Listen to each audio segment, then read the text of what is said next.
Louvado seja o glorioso nome de nosso Senhor Jesus Cristo.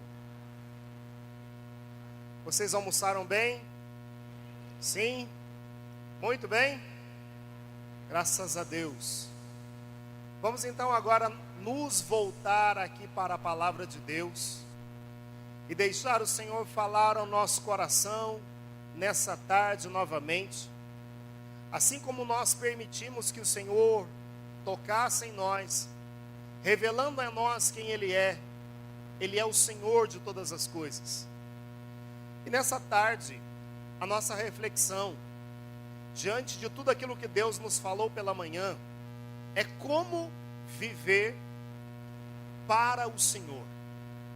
Se Jesus é o Senhor de todas as coisas, como eu devo viver uma vida para agradá-lo?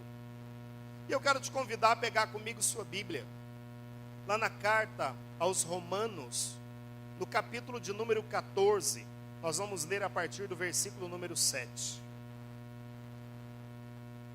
Carta aos Romanos, capítulo 14, versículo número 7. Diz assim a palavra de Deus: nenhum de vós vive para si, e ninguém morre para si. Se vivemos, vivemos para o Senhor. Se morremos, morremos para o Senhor. Quer vivamos, quer morramos, pertencemos ao Senhor. Para isso é que morreu Cristo e retomou a vida, para ser o Senhor, tanto dos mortos como dos vivos. Palavra do Senhor. Vamos aplaudir esse texto da palavra de Deus, irmãos e irmãs.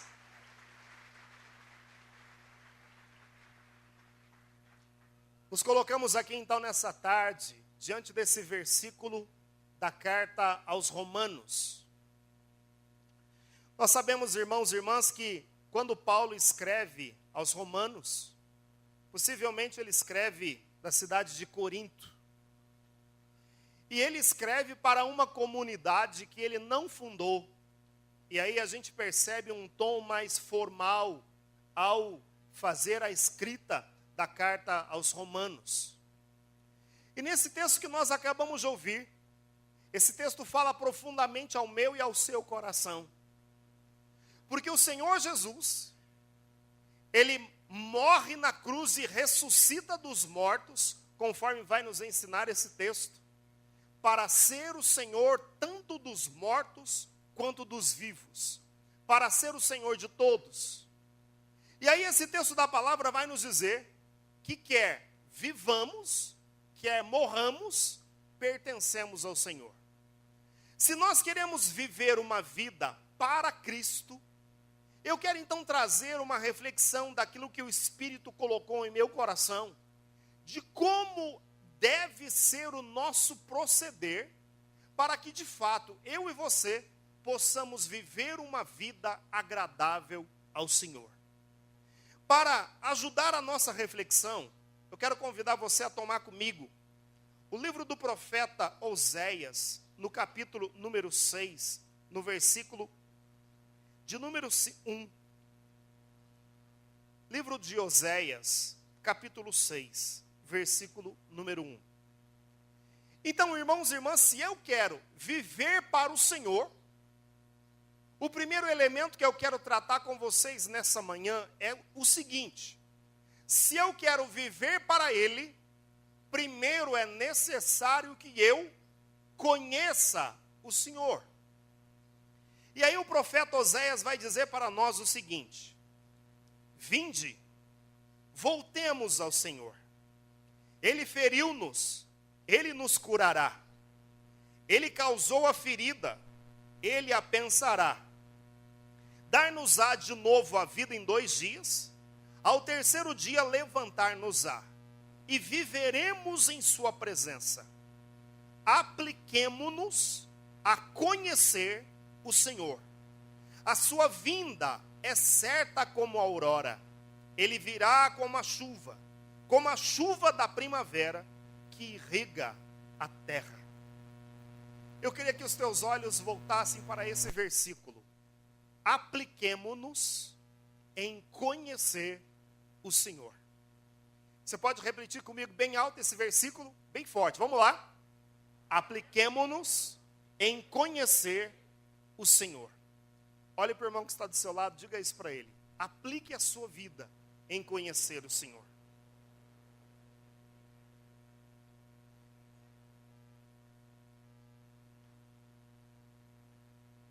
Irmãos e irmãs, aqui está um texto onde Deus quer falar ao nosso coração nessa tarde de hoje.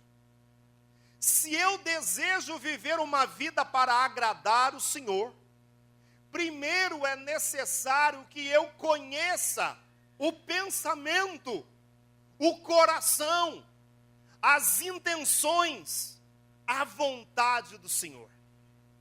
A partir desse princípio, se eu preciso conhecê-lo, isso significa que eu e você somos chamados a estabelecer um relacionamento de intimidade com Ele.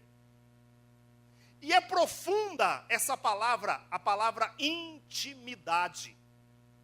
Se você for procurar a origem dessa palavra, ela vem de timo. Ô Giovanni, vem aqui um pouquinho. A origem dessa palavra, ela vem de timo. Tímulo é uma glândula que nós temos no meio do peito. Então eu tenho essa glândula, Giovanni também tem. Vão dizer que essa glândula, quando eu estou muito feliz, ela cresce. Quando eu estou entristecido, ela diminui. A palavra intimidade vem do seguinte: quando o meu coração ou o meu timo se encosta no timo do Senhor. Então, se eu quero estabelecer um relacionamento de intimidade, esse relacionamento de intimidade com o Senhor passa por essa experiência. É quando o meu timo toca o timo do Senhor. Isso é intimidade. Muito obrigado. Isso significa, irmãos e irmãs, que eu e você somos chamados a viver uma vida próxima, íntima do Senhor. E aí, irmãos e irmãs, quando eu aprendi a conhecê-lo, eu então poderei viver uma vida que seja agradável ao Senhor. A partir desse pressuposto da intimidade, a partir desse pressuposto que eu preciso aplicar a minha vida, a minha missão, o meu ministério em conhecê-lo, eu queria que você abrisse então a sua palavra comigo lá no primeiro livro de Samuel, no capítulo número 3. Abra, por favor, a sua Bíblia. Primeiro livro de Samuel, capítulo número 3. Quem aqui deseja conhecer o Senhor, levante sua mão e diga: eu. Olha só o que vai dizer a palavra. Posso ler? Primeiro livro de Samuel, capítulo 3. O jovem Samuel servia o Senhor sobre os olhos de Eli.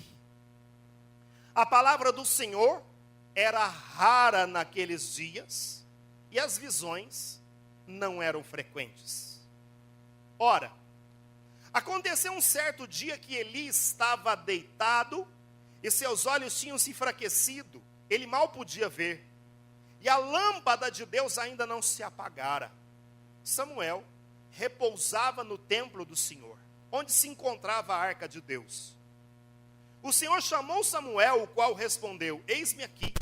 Samuel correu para junto de Eli e disse: eis-me aqui, chamaste-me? Não te chamei, meu filho, torna a deitar-te. Ele foi e deitou-se. O Senhor o chamou de novo Samuel. Este levantou-se e veio dizer a Eli: eis-me aqui, tu me chamaste? Eu não te chamei, meu filho, torna a deitar-te. Samuel ainda não conhecia o Senhor, e a palavra do Senhor ainda não lhe tinha sido manifestada. Pela terceira vez o Senhor chamou Samuel, que se levantou e foi para ter com Eli. Eis-me aqui, tu me chamaste? Compreendeu então Eli que era o Senhor quem chamava o menino. Vai e torna a deitar-te, disse ele. E se ouvirdes que te chamam de novo, responde: falai, Senhor, o vosso servo escuta. Voltou Samuel e deitou-se. Veio o Senhor, pôs-se junto dele, chamou-o como das outras vezes: Samuel, Samuel. Falai, respondeu o menino, o vosso servo escuta. Agora eu gostaria que você prestasse atenção naquilo que Deus quer colocar para o nosso coração. Observe, irmãos e irmãs, que o texto começa dizendo que o jovem Samuel foi colocado a serviço desse sacerdote chamado Eli. E o texto bíblico faz questão de salientar que as visões, que a palavra profética era rara naqueles dias. Eu sei que você já conhece o contexto desse texto. Samuel é filho de Elcana, um homem chamado Elcana, e uma mulher chamada Ana. Ana não podia engravidar, e tinha uma outra mulher, a Fenema, que era esposa também do Elcana, que tinha filhos, e que vivia a vida zombando de Ana por ela não poder ter nenhum filho. Naquela época, uma mulher que não podia gerar filhos era considerada como sendo amaldiçoada. Então Ana vai até o templo e começa uma oração onde ela busca o Senhor. De longe, Samuel a observa em oração. Ela movimentava os lábios sem dizer nenhuma palavra. Samuel então se aproxima dela e diz: vai embora, mulher, porque você está embriagada. E ela então vai dizer: eu não estou embriagada, eu estou aqui derramando o meu coração diante do Senhor. Olhe para o irmão que está do seu lado, diga isso para ele: eu estou derramando o meu coração diante do Senhor.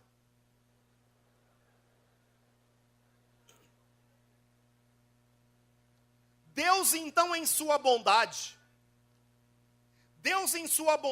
ouve aquela oração.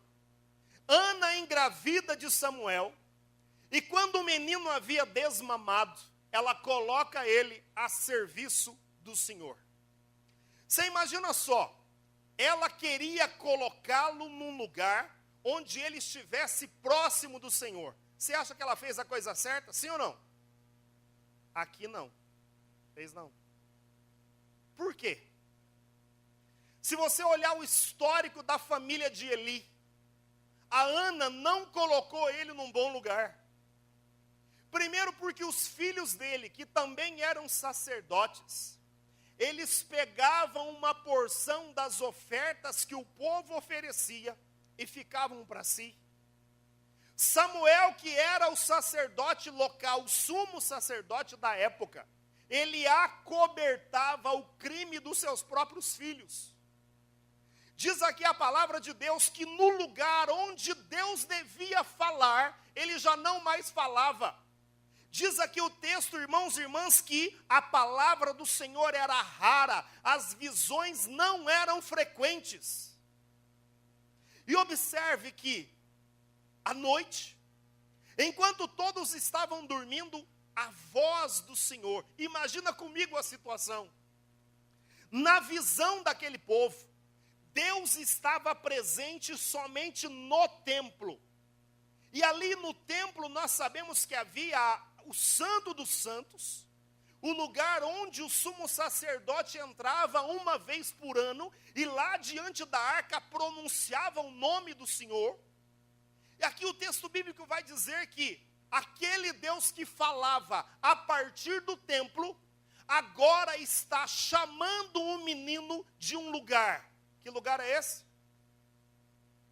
Ele chama Samuel do seu quarto, minha gente. E diz aqui a palavra de Deus, então, que Samuel ouve aquela voz. E é assim, ó. Vamos supor que você receba um telefonema do Marcão e não o conhece. Você é obrigado a reconhecer a voz dele? Não é obrigado. Então observe que a Bíblia vai dizer o seguinte a respeito dessa situação. Samuel ainda não conhecia o Senhor, a palavra do Senhor não lhe tinha ainda sido manifestada. Samuel ainda não havia aprendido a ouvir a voz do Senhor. Ele não a reconhecia. E aqui, irmãos e irmãs, ainda lá em Samuel, em Eli, havia um resquício da palavra, que Samuel poderia identificar como sendo a voz de Deus. Deus o chama, ele vai até Eli. Vai até Eli. E ele vai dizer, torna a deitar, menino. Ele volta para o seu quarto e vai se deitar. O mesmo acontece por 3 vezes. Na terceira vez, ele vai dizer assim, ó, pode ser Deus que está querendo falar com esse moleque. E aí, quando então isso acontece pela terceira vez, diz aqui a palavra que Eli dá uma orientação para Samuel. A próxima vez que você ouvir a voz, responda, fala, Senhor, o teu servo te escuta. Você pode fazer comigo essa oração? Levante sua mão direita e repita comigo, fala, Senhor, o teu servo te escuta. Diga mais alto, bem forte.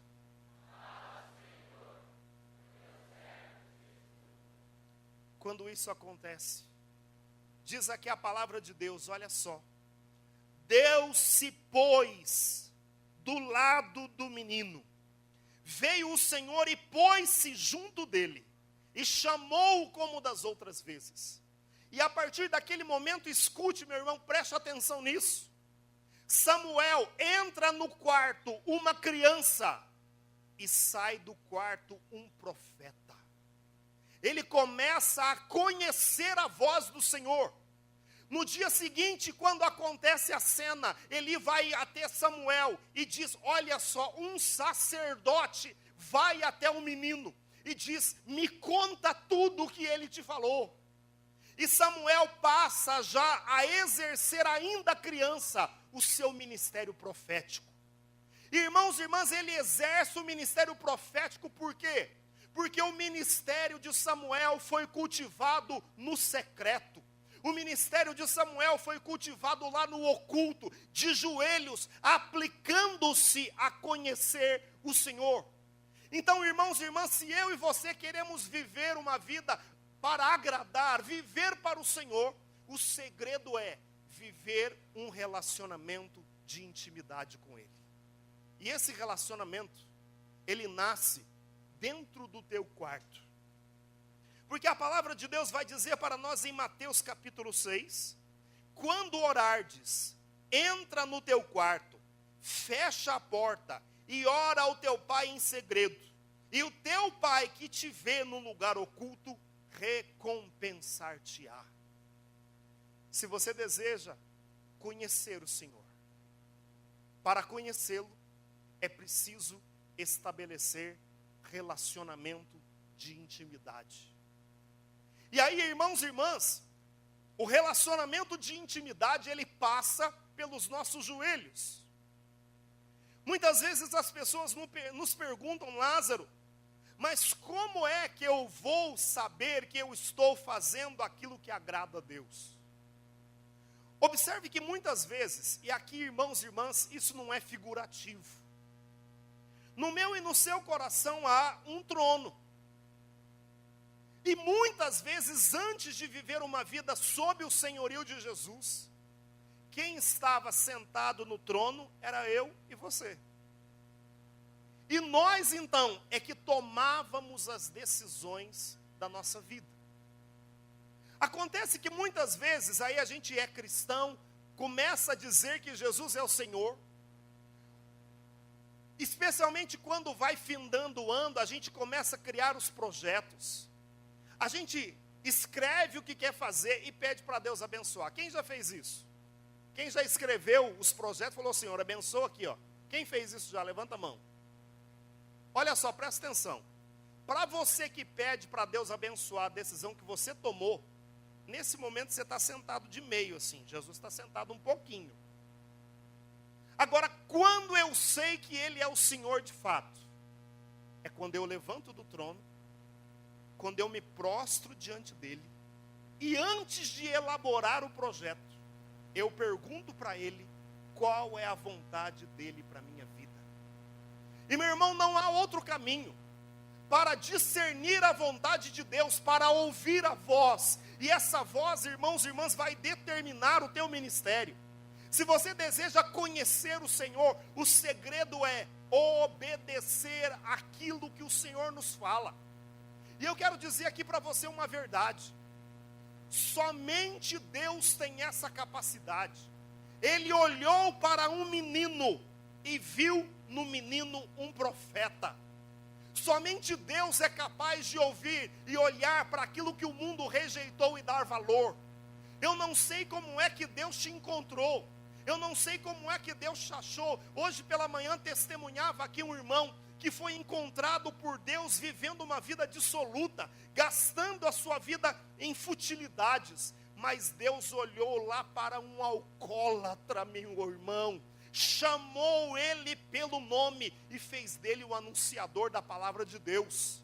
Somente Deus tem essa capacidade de olhar para aquilo que o mundo rejeita, devolver a integridade, devolver a dignidade e colocar para o seu serviço. Eu não sei o que ele viu em você, mas ele olhou para você e viu aquilo que ninguém viu. Ele olhou para você, meu irmão, enquanto talvez você estava lá no secreto, enquanto talvez você estava numa vida de lágrimas. Ele olhou para você e viu aquilo que, não que você é capaz de fazer, mas aquilo que Ele é capaz de fazer através de você. Por isso eu não sei o que Deus está te falando, mas deposite a sua confiança nisso, porque Deus é fiel, cumpridor de suas promessas. Se Ele está prometendo algo para você, você não vai morrer antes de ver as promessas de Deus cumpridas sobre a tua vida. Amém?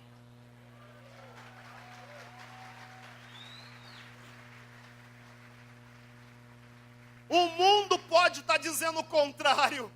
O mundo pode estar dizendo não vai dar certo, você não tem competência, você é fraco demais, o seu casamento não vai dar certo. Mas se Deus está falando para você perseguir, ser fiel a Ele, porque Ele vai te honrar, meu irmão, não escute a voz do mundo, escute a voz de Deus, porque Ele vai cumprir as suas promessas na sua vida. Amém?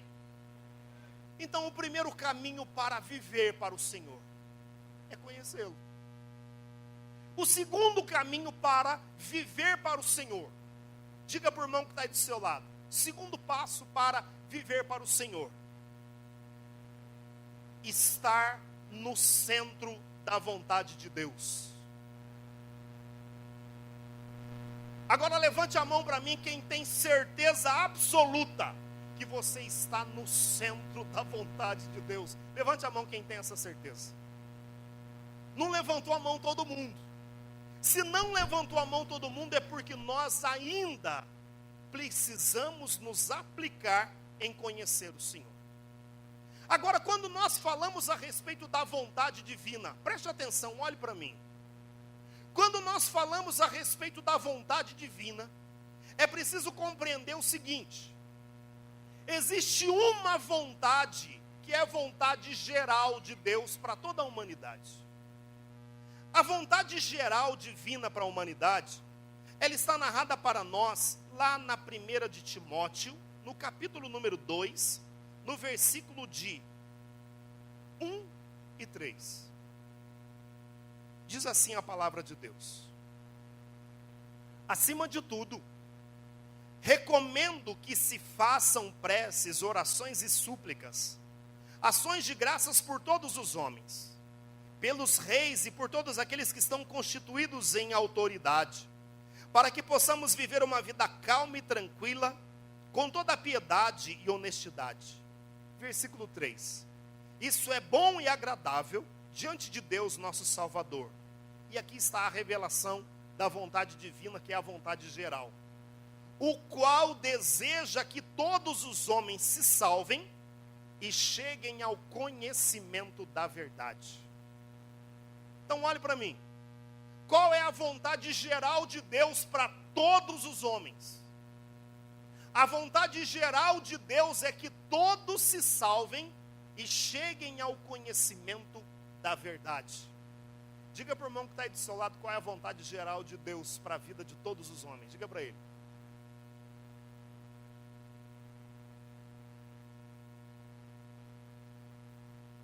Que todos os homens se salvem e cheguem ao conhecimento da verdade. E aí, irmãos e irmãs, existe uma vontade de Deus que é uma vontade específica. Essa vontade específica é para a igreja, é para os cristãos. E a vontade específica de Deus que é para nós, para os cristãos, é essa. É essa a vontade de Deus para convosco, a vossa santificação. Está narrado na 1 Tessalonicenses, capítulo 4, versículo 3. A vontade específica de Deus para a minha vida, para a sua vida como cristão, é que nós sejamos santos. Faz assim com o dedo em riste, ó. Aponta para o irmão que está do seu lado e diga para ele: esta é a vontade de Deus para a sua vida. Seja santo, diga isso para ele.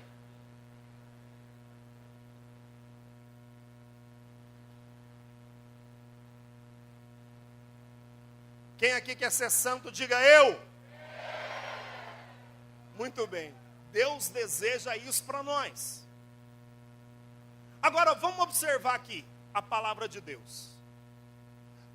Há ainda uma vontade que é uma vontade privada. Geral, específica, privada. Há uma vontade de Deus que é somente para você. Sabe por quê, meu irmão? Porque o chamado que Deus fez para você é um chamado diferente do que Deus tem para mim. O chamado que Deus fez para o irmão que está do seu lado é diferente do chamado específico, privado, que Deus tem para a vida dessa pessoa que está aí do seu lado. Isso significa que cada um de nós recebeu um chamado particular de Deus. E aí que está o segredo para a nossa vida. Hoje, você está vivendo no centro do chamado que Deus fez para a sua vida. Sim ou não? Olha só o que vai dizer para nós a palavra de Deus. Na carta aos Filipenses, no capítulo 1, no versículo 27.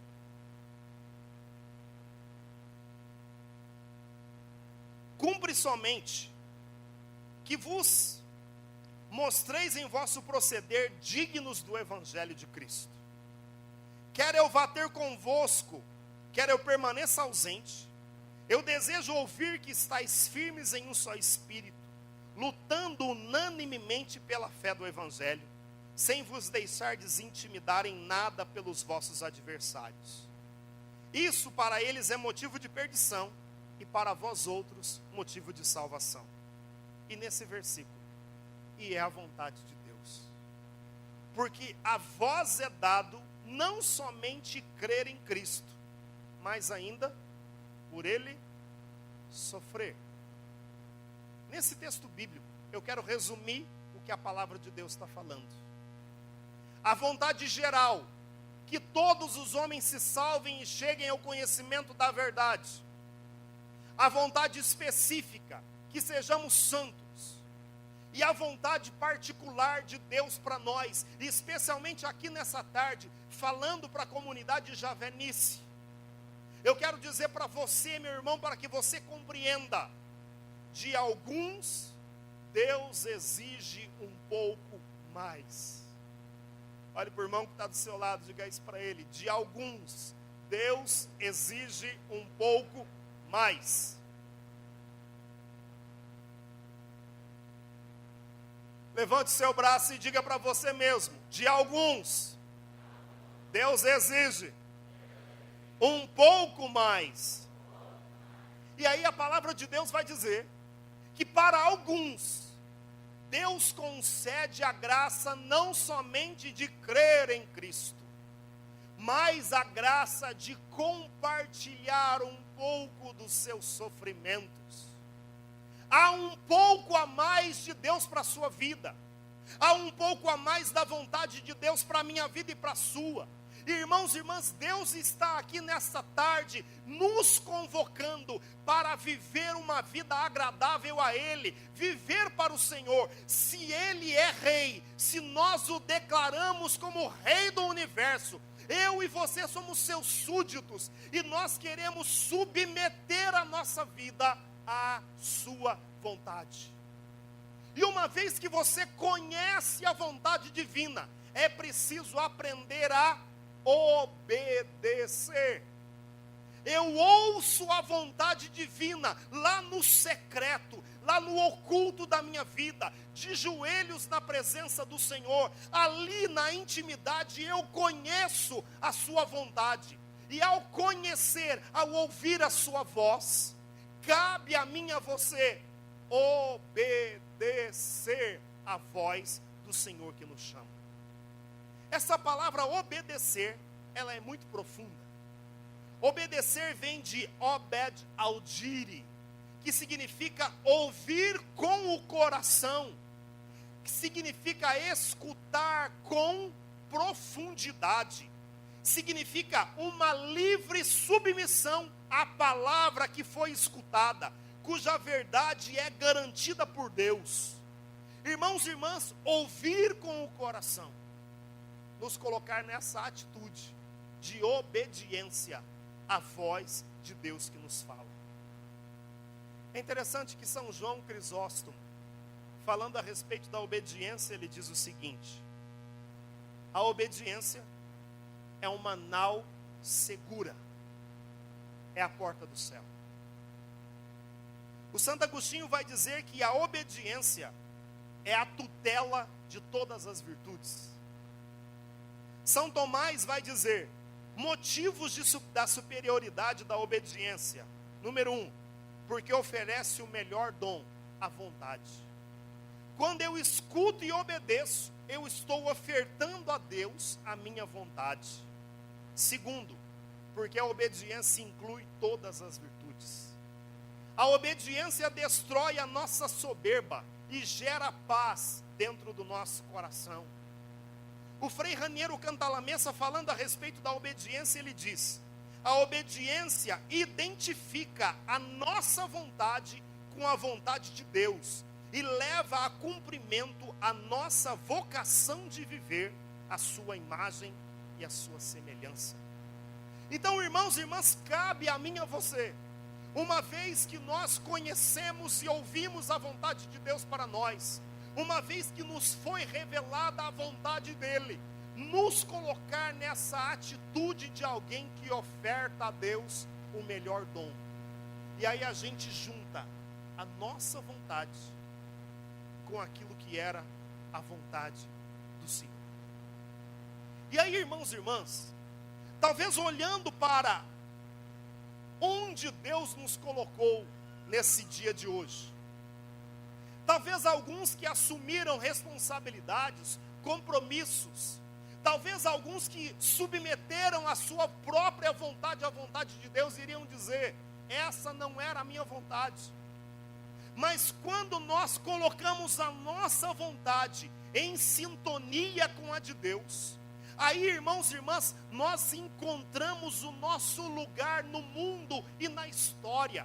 Nós encontramos a nossa vocação. E uma vez que você está no centro da vontade de Deus, meu irmão, minha irmã, se prepare para viver um tempo de plenitude na sua vida. E por que é importante fazer isso?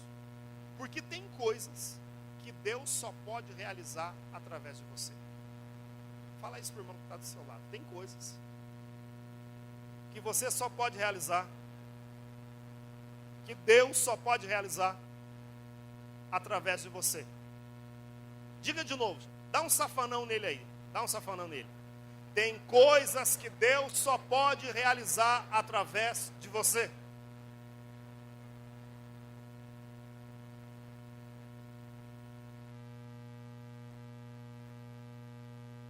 Você sabe como é esse negócio de estar no lugar certo, na hora certa? Já viu isso? Já ou não? Já aconteceu isso com você? Sim ou não? Pois é. Já aconteceu também comigo. Assim que no ano de 2006, Deus me chamou para ser o coordenador nacional dos pregadores. Deus me chamou para fazer uma renúncia de vida, que para a minha vida e da minha família foi muito edificante. Em Poços de Caldas, de profissão eu sou contador. E tinha um escritório de contabilidade lá na minha cidade. Quando começamos era um escritório pequeno, depois foi crescendo, Deus foi abençoando.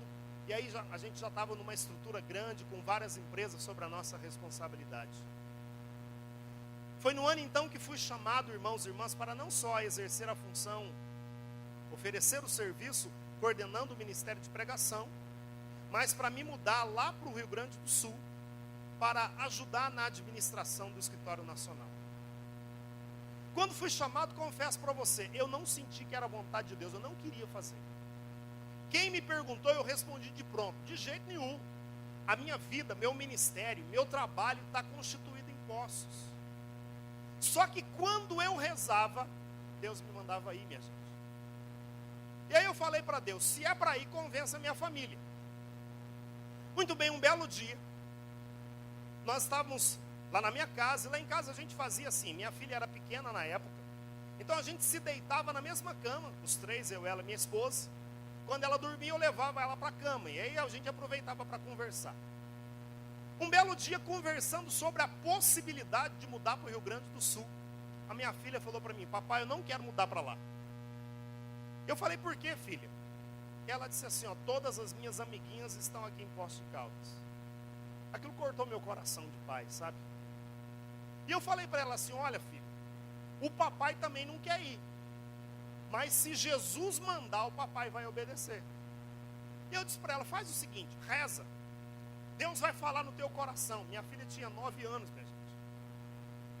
Passou algumas semanas, volta minha filha na mesma cama, dizendo assim, ô pai, como é que Jesus fala com a gente? Eu rezei, ele não falou nada para mim não, como é que ele fala?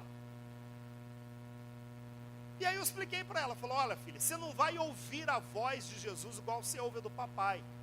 Jesus fala dentro do nosso coração. Talvez respondendo isso, eu respondi a pergunta de alguns aí. Muito bem. Passou algumas semanas, lá volta a minha filha. Papai, eu rezei essa semana e Jesus falou comigo. E eu queria o não, né? E o que ele falou para você, filha? Ó, pai, Jesus falou que é para nós nos mudarmos para o Rio Grande do Sul, sim. Porque a nossa família será muito feliz lá. E a gente, eu não tive dúvida. Eu vendi a minha empresa com a porta fechada, sem tirar nada de dentro. Vendi todos os meus móveis. Coloquei a minha família num carro. Rodei 1.400 quilômetros para ir para o Rio Grande do Sul. E durante 9 anos, entreguei a minha vida dentro do Escritório Nacional da Renovação Carismática Católica para fazer a vontade de Deus. Quando eu olho para os frutos do que Deus fez, eu percebo, minha gente, que eu estava no lugar certo, na hora certa, fazendo a vontade dele. Mas se tudo o que a gente conseguiu construir fosse nada, um belo dia, lá estava eu no Escritório Nacional, quando bate na porta um jovem. E ele foi fazer o quê? Foi pedir oração. Como eu era um dos responsáveis pelo escritório, fui lá atendê-lo. Na parte de baixo do escritório, tinha ali uma capela. Eu fui, atendi o rapaz, e aquele jovem em lágrimas começou a partilhar um pouco da história da vida dele comigo. Ele tinha recém-casado, há uns 2 anos. Estava separado da esposa, já fazia uns 3 meses. Estava vivendo uma vida de muita luta. Eu orei com ele naquele dia. E Deus colocou no meu coração que a família dele haveria de se reconciliar. Irmãos e irmãs, eu pedi para ele para rezar pela esposa. Ele falou, olha, ela não vai, ela não acredita em Deus. Eu falei, olha, faz o convite que você vai lá na minha casa. Passou mais ou menos uma semana, chega ele com ela lá. Eu tive a graça de rezar por eles. Rezei com ela. Naquela oração, ela aceitou Jesus como Salvador da vida dela. E o casal se reconciliou e começou a fazer parte de um grupo de oração. Sabe o que eu fico pensando? E se eu tivesse dito não a Deus, talvez aquela família não alcançaria aquela bênção. Por isso que eu estou dizendo para você que tem coisas que Deus só vai realizar através de você. Tem coisas que é preciso que você tenha obedecido a Ele, para que você esteja no lugar certo, na hora certa. E eu quero dizer para você nessa tarde, quero profetizar sobre a tua vida. Se você está no lugar certo, se prepare, porque Deus vai usar você para abençoar a vida de outras pessoas. Toma posse da bênção e diga glória a Deus.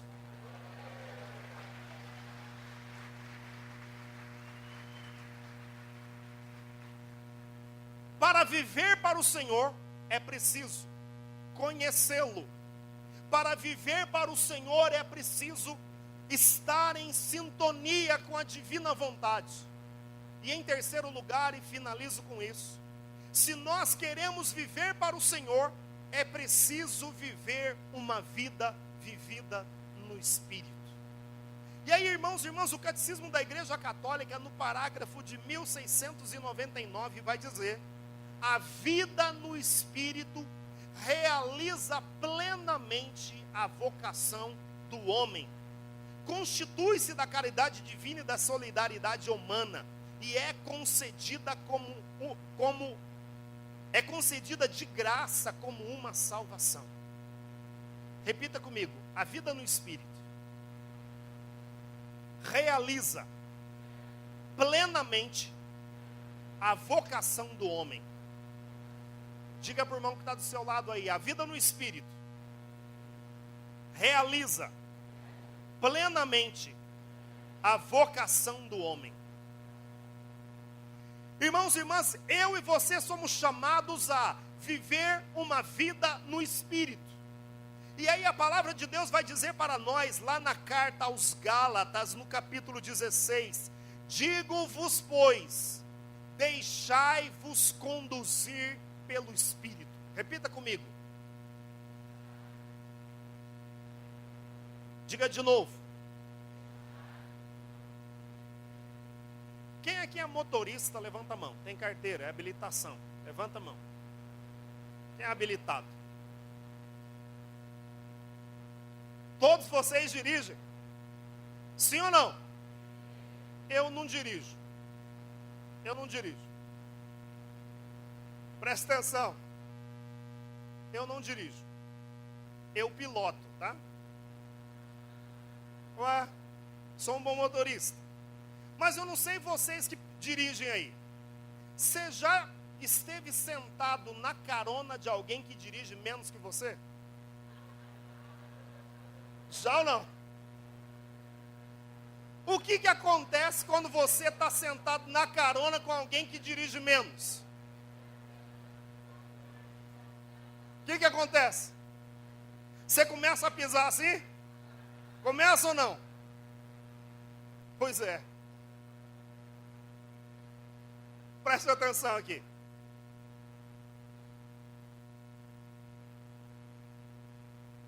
Sabe o que eu fico pensando?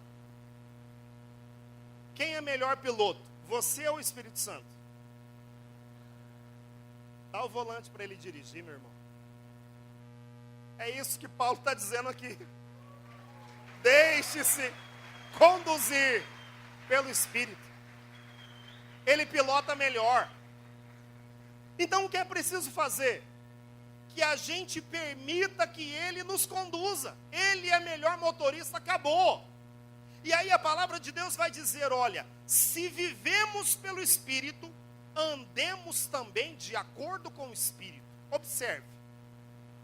A gente pode dizer de uma forma simples que esse verbo viver indica estado. Por quê? A gente olha para a natureza está viva. Mas ela está viva porque Deus a mantém. Eu estou vivo porque Deus me mantém em existência agora. Agora há um outro verbo: se nós vivemos, se o Espírito nos mantém em existência, e aí é preciso uma ação humana. Se eu vivo, é preciso agora que eu ande de acordo com o Espírito. Andar no Espírito indica ação humana. Isso significa, meu irmão e minha irmã, que eu e você precisamos aprender a permitir e dar o primeiro passo, renunciando à nossa vontade, para que o Espírito nos ensine a fazer a vontade de Deus. E aí, irmãos e irmãs, viver a vida no Espírito significa transformação de caráter, significa transformação de mentalidade. Sabe por quê? Muitas vezes nós temos visto pessoas na igreja cuidando da sua reputação. A gente vê pregadores, dirigentes, cuidando da sua reputação. E reputação é diferente de caráter. O que o Espírito quer fazer em nós é moldar o nosso caráter, para que eu e você sejamos cada dia mais semelhantes a nosso Senhor Jesus Cristo. Essa é a maior obra do Espírito, irmão.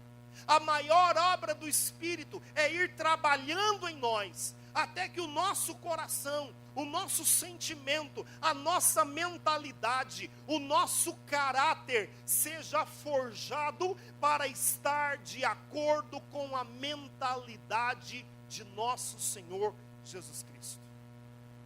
Você permite que Ele toque no teu caráter nessa tarde de hoje? Sim ou não? Sabe, minha gente, como é difícil fazer mudanças simples. Como é difícil às vezes dar o primeiro passo. Como é difícil permitir que o Senhor de fato toque em algumas áreas da nossa vida e do nosso coração. Então, irmãos e irmãs, nessa tarde, o Senhor está chamando a mim e a você para vivermos uma vida que lhe seja agradável. O Espírito Santo vindo sobre nós quer nos levar a uma vida de plenitude. Se você quer permitir que o Espírito realize essa obra na sua vida, eu quero convidar você a ficar de pé, para que Ele nos leve a viver uma vida agradável ao Senhor.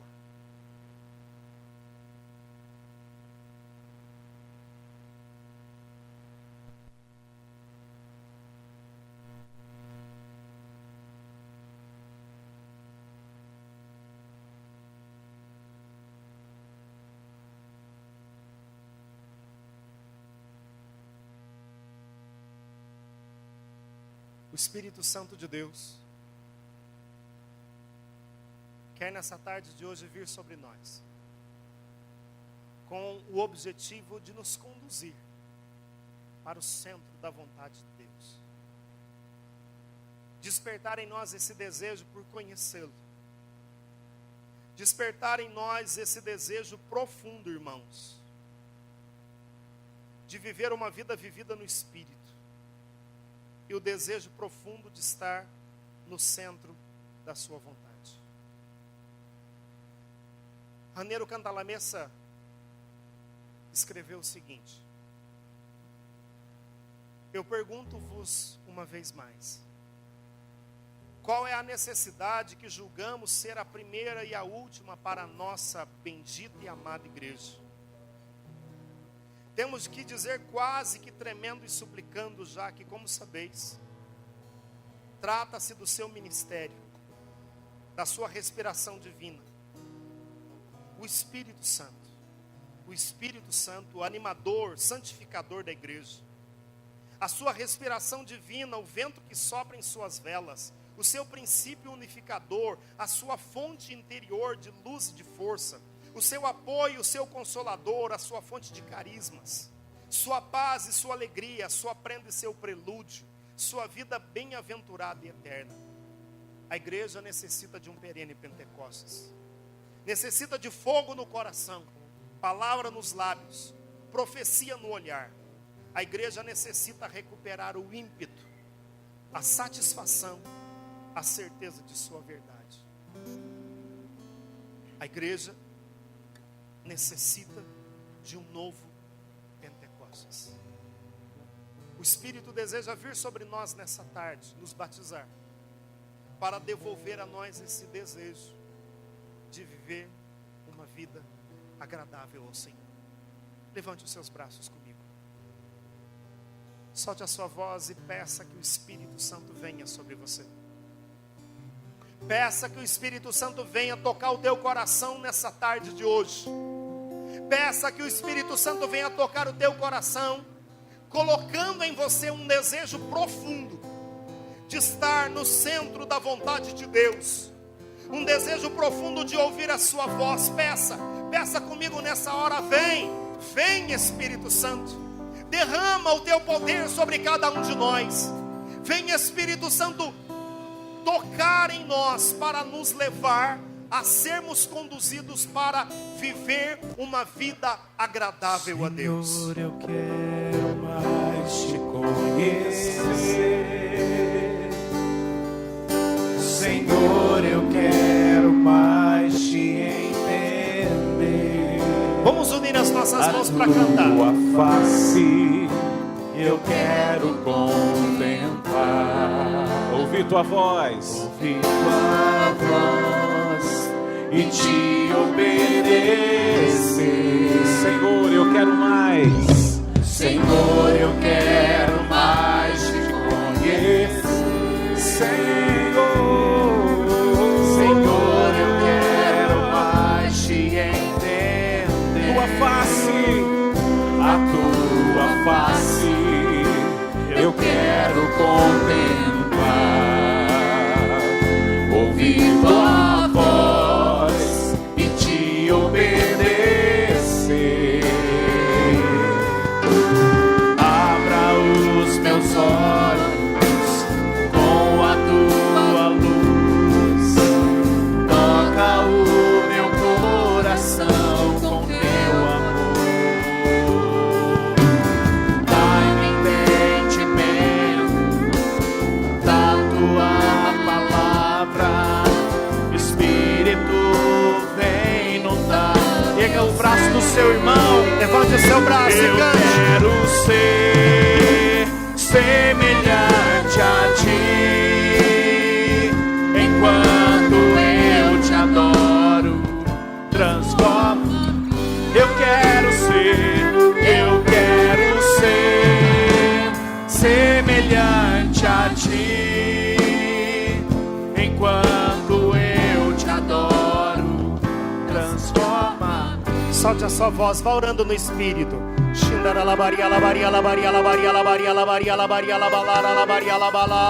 Levante o braço do seu irmão, sustenta a oração.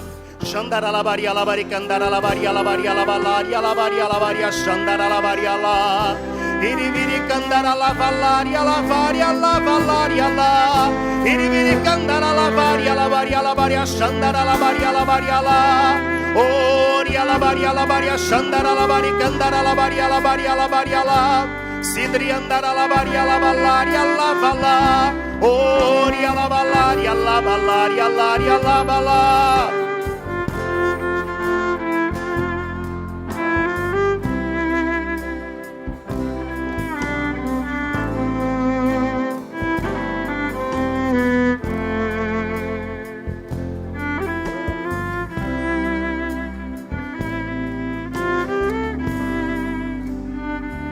Repita comigo essa oração.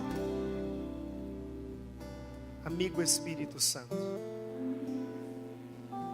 me conduz nessa tarde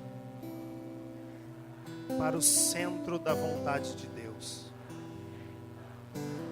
Amigo Espírito Santo, toca o meu coração, transforma o meu caráter, torna-me semelhante a Jesus Cristo. Eu quero, Senhor, eu permito que o Senhor realize uma obra de transformação em minha vida, em meu coração. Completa, Espírito Santo, a obra que o Senhor começou na minha vida. Amém. Dá uma salva de palmas para Deus que te chama